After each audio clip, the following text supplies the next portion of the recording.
Hello student, आज के tutorial का टॉपिक है climate events and an umbrella for urban health. इसको आप कनेक्ट कर पाएंगे GS3 एनवायरनमेंट और साइंस के पार्ट से। एनवायरनमेंट क्योंकि क्लाइमेट चेंज हो रहा है और उससे रिलेटेड प्रॉब्लम हो रही है, बीमारियां हो रही हैं, तो वो साइंस के पार्ट में आ गया, हेल्थ एंड डिजीजेज। आते हैं आज के ट्यूटोरियल के एनालिसिस पर। मीडिया का बहुत फोकस रहा है मानसून सीजन पर, और इस वजह से क्योंकि लार्ज स्केल पर इंडिया में बहुत जगहों पर डिवास्टेशन देखना पड़ा। स्टार्ट कर रहे हैं अगर बिपरजॉय जो अरेबियन सी में आया था, जिसकी वजह से लैंडफॉल हुआ था वेस्टर्न इंडिया में। वहीं अगर नॉर्थ ईस्ट की बात करें, स्टेट ऑफ असम में फ्लड आया, और रिसेंटली कुछ ऐसे एपिसोड्स हुए हैवी रेन, और उसकी वजह से जो दिक्कतें आई नॉर्थ इंडिया में। ये सब्जेक्ट है, मैटर ऑफ कंसर्न है, स्पेशली फॉर पॉलिसी मेकर्स के लिए, स्पेशली फॉर पॉलिसी मेकर्स। अगर प्रोसेस जब लाइफ को वापस से नॉर्मलाइज करने के लिए बहुत सारे स्टेजेस से जब गो थ्रू होते हैं, तो हम ये नहीं सोच पाते हैं कि फ्यूचर में अगर जो हम चेंजेस ला रहे हैं, हम कुछ ऐसा एनवायरनमेंट को इम्पैक्ट कर रहे हैं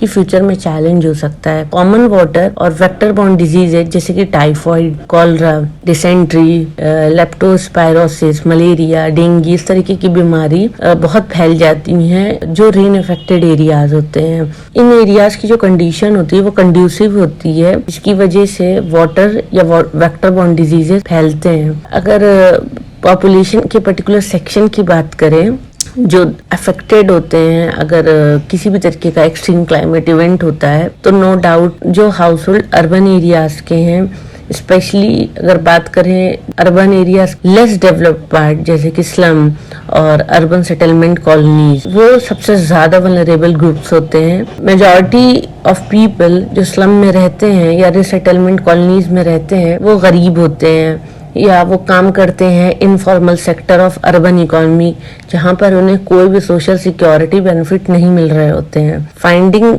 से पता चला हाउस होल्ड की वल्नरेबिलिटी क्लाइमेट चेंज से रिलेटेड जो इवेंट्स होते हैं, स्पेशली रिसेंट मंथ में जो इंडिया में हुआ है, और ये पब्लिश हुआ था recently Indian journal of public health में। तो वल्नरेबिलिटी से पता लगी इंडिया के किस किस स्टेट में, किस किस सिटीज में ज्यादा है। तो स्टडी के जो हाईलाइट थे उसमें 2 इम्पोर्टेंट पॉइंट है। सबसे पहले ये है हाउस होल्ड इन जनरल जो गरीब हैं, उनके सोशो इकोनॉमिक इंडिकेटर्स वो ज्यादा वल्नरेबल हैं मलेरिया को लेकर, और ये अर्बन हाउस होल्ड्स हैं। अगर कंपेयर करें उन्हें रूरल काउंटर पार्ट से, तो ऐसा देखा गया है कि दिक्कत ज्यादा अर्बन एरिया के गरीब लोगों को हो रही है। इस तरीके की प्रॉब्लम्स, मलेरिया से वो लोग ज्यादा सफर कर रहे हैं। और अगर बात करें डेंगू की, तो ये भी अर्बन पॉपुलेशन को ज्यादा अफेक्ट करती है। दूसरा ये है हाउस होल्ड जो हाई या मॉडरेटली हाई वल्नरेबल स्टेट से हैं, वो भी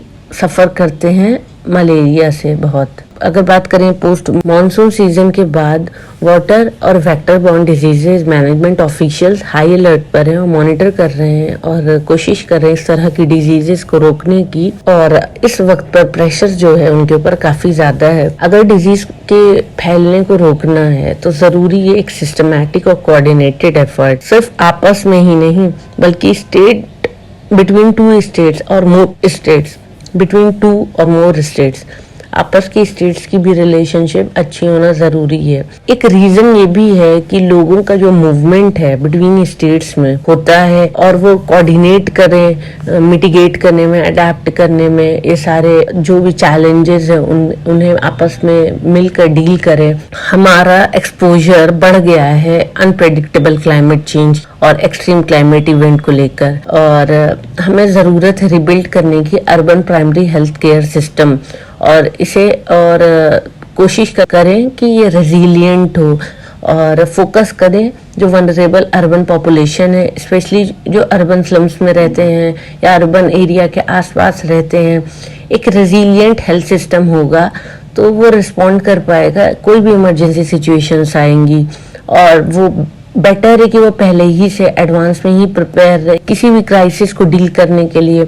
और अडेप्ट करे, जिस तरह की पब्लिक हेल्थ नीड है उसको लेकर चेंज करे। अब यहाँ एक क्रूशियल प्री रिक्विजिट हो जाती है कि गवर्नमेंट की इन्वेस्टमेंट यहाँ चाहिए, पब्लिक इन्वेस्टमेंट चाहिए, और इमीडिएट फोकस करना है अर्बन एरियाज पे, और स्पेशली जो वल्नरेबल है क्लाइमेटिक शॉक को लेकर। अगर बात करें प्राइमरी हेल्थ केयर पे तो गवर्नमेंट बहुत कम खर्च करती है, और उसमें से भी और थोड़ा सा फ्रैक्शन मिलता है अर्बन लोकल बॉडीज को। अगर बात करें नेशनल अर्बन हेल्थ मिशन की, तो बिगिनिंग में इसने बहुत अच्छा रिस्पांस दिया था प्राइमरी केयर सिस्टम में अर्बन एरियाज में, और लेकिन रिसोर्सेज लिमिटेड थे और अर्बन लोकल बॉडीज की एबिलिटी भी कम ही है, क्योंकि उनके रेवेन्यूज जो हैं वो कंस्ट्रेन करते हैं। इस वजह से प्रोग्रेस जो हुआ वो रुक गया। लास्ट पार्ट पे देखें तो प्रिवेंटिव और पब्लिक हेल्थ फंक्शन रिस्पॉन्सिबिलिटीज होती है लोकल बॉडीज की, लेकिन एसेंशियल क्या है, स्पेशल फंड उन्हें मिले, स्पेशली स्टैट्यूटरी इंस्टीट्यूशन जैसे कि फाइनेंस कमीशन है उनसे मिले। यहाँ पे अब जरूरत क्या है, स्पेशल फंड की। स्टैट्यूटरी कमीशन जैसे कि फाइनेंस कमीशन वो टारगेट करें अर्बन लोकल बॉडीज को और उन्हें फंड्स दें, ताकि एक रेजिलियंट सिस्टम बन सके वनरेबल अर्बन एरियाज में। तो इस तरीके का अटेंशन सिटीज और टाउन के बियॉन्ड भी जाना चाहिए। इम्पोर्टेंट है रिकॉग्नाइज करना अर्बन हेल्थ गवर्नेंस की जो कॉम्प्लेक्सिटीज है। बहुत सारी वहाँ पे एजेंसीज हैं, बहुत तरह के केयर्स हैं प्रोवाइडेड होते हैं, और अर्बन एरियाज में प्रेजेंस जो है और डोमिनेंस है प्राइवेट सेक्टर का बढ़ रहा है।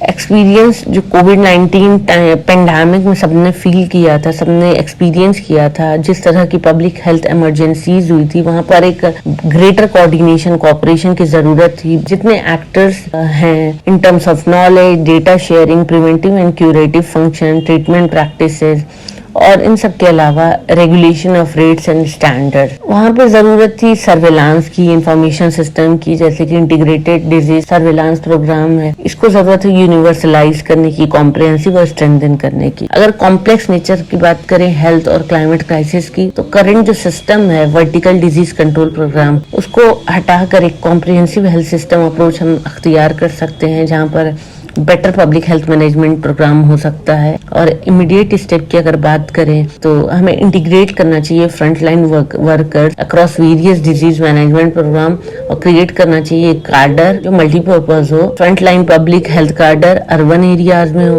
वो अकाउंटेबल हो कम्युनिटीज को लेकर और हेल्थ सिस्टम को लेकर। इस तरह का इंटीग्रेशन हेल्प करेगा एड्रेस करने में कि जो चैलेंजेस आएंगे in the sphere of public health in the country. हमारे कंट्रीज में शॉर्टेज भी है ट्रेन्ड वर्कफोर्स की हेल्थ एंड अलाइड एरियाज में, तो ये सारे इश्यूज रिजॉल्व हो पाएंगे काफी हद तक। एज ए सिस्टम अगर बात करें तो रिसोर्स कंस्ट्रेंट इन्वायरमेंट है जिसमें हम वर्क करते हैं, तो इस तरीके का सिस्टम जहाँ पे हम इंटीग्रेट करें planning management idea related to climate change, और उससे रिलेटेड जो इवेंट्स होते हैं उन्हें हम क्लाइमेट चेंज के इवेंट्स को बेटर तभी डील कर पाएंगे जब हम बेटर प्रिपेयर रहेंगे। तो ज़रूरत है प्रिपरेशन के तरफ फोकस करने की है।